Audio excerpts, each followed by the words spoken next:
Hi കൂട്ടുകാരെ, എല്ലാവരും സുഖമായിരിക്കാമെന്ന് വിചാരിക്കുന്നു. ഇന്ന് ഞാനൊരു സ്നാക്സ് റെസിപ്പി ആയിട്ടാണ് വന്നിരിക്കുന്നത് കേട്ടോ. ഇതിലേക്ക് വറുത്ത അരിപ്പൊടി 1 കപ്പ് എടുത്തിട്ടുണ്ട്, ഒരു പിഞ്ച് സാൾട്ട് ഇട്ട് കൊടുക്കുന്നുണ്ട്.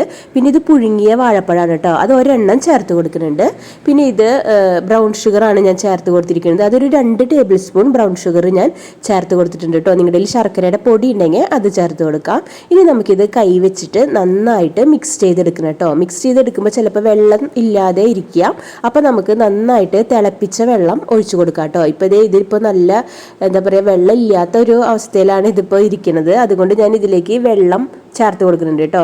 വെള്ളം ചേർത്ത് കൊടുക്കുമ്പോൾ നന്നായിട്ട് തിളച്ച വെള്ളം തന്നെ ചേർത്ത് കൊടുക്കാനായിട്ട് ശ്രദ്ധിക്കുക കേട്ടോ. കണ്ടോ, ഇപ്പോൾ തിളച്ച വെള്ളം ഞാനിതിലേക്ക് കുറച്ച് ചേർത്ത് കൊടുത്താൽ മതി കേട്ടോ. കുറച്ച് പുഴുങ്ങിയ പഴമായതുകൊണ്ട് വേഗം തന്നെ ആ പൊടിയൊക്കെ വേഗം നമുക്ക് നനഞ്ഞ് കിട്ടും കേട്ടോ. അതുകൊണ്ട് കുറച്ച് വെള്ളം ചേർത്ത് കൊടുത്തിട്ട് നന്നായിട്ട് കൈ വെച്ച് സോഫ്റ്റായിട്ട് നമുക്കിത് ഉരുട്ടിയെടുക്കാം. ഇനി നമുക്കത് മാറ്റി വെക്കാം. വേറൊരു പാത്രത്തിലേക്ക് ഞാൻ 1 കപ്പ് തേങ്ങ ചിരവിയതും 2 ടേബിൾ സ്പൂൺ പഞ്ചസാരയും പിന്നെ കുറച്ച് ഏലക്കായയുടെ പൊടി 1/2 ടീസ്പൂൺ ഏലക്കായ പൊടിയും ചേർത്തിട്ട് നന്നായിട്ട് മിക്സ് ചെയ്ത് എടുക്കുന്നുണ്ട് കേട്ടോ. ഇത് നമുക്കൊരു സൈഡിലേക്ക് മാറ്റി വയ്ക്കാം.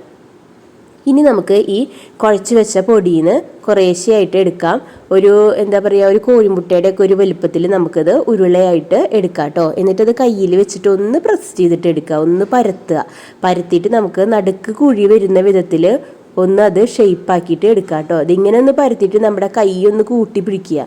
കൈ കൂട്ടി പിടിച്ചിട്ട് കണ്ടോ, ഒന്നിങ്ങനെ വെച്ചാൽ അത് കുഴിയായിട്ട് നമുക്ക് കിട്ടും. എളുപ്പമാണ് ഇങ്ങനെ ചെയ്യാനായിട്ട്. ഇതിലേക്ക് നമ്മൾ ആ നാളികേരത്തിൻ്റെ ഫില്ലിങ് ചേർത്ത് കൊടുക്കുക. എന്നിട്ട് ഇത് ഒന്ന് അടച്ചു വെക്കുക കേട്ടോ. നമ്മുടെ കൊഴുക്കൊട്ടയൊക്കെ ഉണ്ടാക്കണ അതേ ഷേപ്പ് തന്നെ കേട്ടോ, അത് തന്നെയാണ് ഉണ്ടാക്കണത്. അപ്പോൾ അതേ ഷേപ്പിൽ തന്നെ ഉണ്ടാക്കുക. ഇതിൽ പഴം ചേർത്തിട്ടുണ്ട് എന്നുള്ള ഒരു വ്യത്യാസം മാത്രമേ ഉള്ളൂ കേട്ടോ. കണ്ടോ, ഇപ്പോൾ ഇത് നല്ല റൗണ്ട് ഷേപ്പിൽ നമ്മുടെ ഉള്ളം കയ്യിൽ വെച്ചിട്ട് ഒന്ന് ജസ്റ്റ് ഉരുട്ടിയെടുക്കുമ്പോൾ നമുക്ക് ഈ ഷേപ്പ് കിട്ടും കേട്ടോ. എല്ലാം നമുക്ക് ഇതുപോലെ ചെയ്തെടുക്കാം. പിന്നെ ലൈക്ക് ചെയ്യാതെ കാണുന്നവർ ഇപ്പോൾ ഒന്ന് ലൈക്ക് അടിക്കുക കേട്ടോ. ലാസ്റ്റ് ആകുമ്പോൾ മറന്നു പോവേ, അതാണ് പറയണത്. കണ്ടോ, ഇപ്പോൾ ഇതേ എല്ലാം ഞാനിവിടെ ശരിയാക്കിയിട്ടുണ്ട്.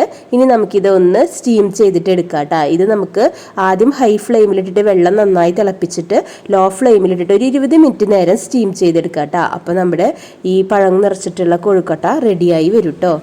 ഇപ്പം നമ്മുടെ വളരെ ഹെൽത്തി ആയിട്ടുള്ള സ്നാക്സ് ഇവിടെ റെഡി ആയിട്ടുണ്ട്. പഴം കൊണ്ടുള്ള കൊഴുക്കട്ട ഇവിടെ റെഡിയായി വന്നിട്ടുണ്ട്. വളരെ ടേസ്റ്റാണ് ഇത് കഴിക്കാനായിട്ട്. പിള്ളേർ സ്കൂളൊക്കെ വിട്ട് വരുമ്പോൾ കൊടുക്കാനായിട്ട് പറ്റുന്ന നല്ലൊരു ഐറ്റമാണ്. അതുപോലെ തന്നെ സ്നാക്സ് ബോക്സിൽ വെച്ച് കൊടുക്കാൻ പറ്റുന്ന വളരെ ഹെൽത്തി ആയിട്ടുള്ള ഒരു സ്നാക്സ് ആണ് കേട്ടോ. അപ്പോൾ എല്ലാവരും ഒന്ന് ട്രൈ ചെയ്ത് നോക്കുക. അപ്പോൾ ലൈക്ക് ചെയ്യാനും സബ്സ്ക്രൈബ് ചെയ്യാനും മറക്കല്ലേ.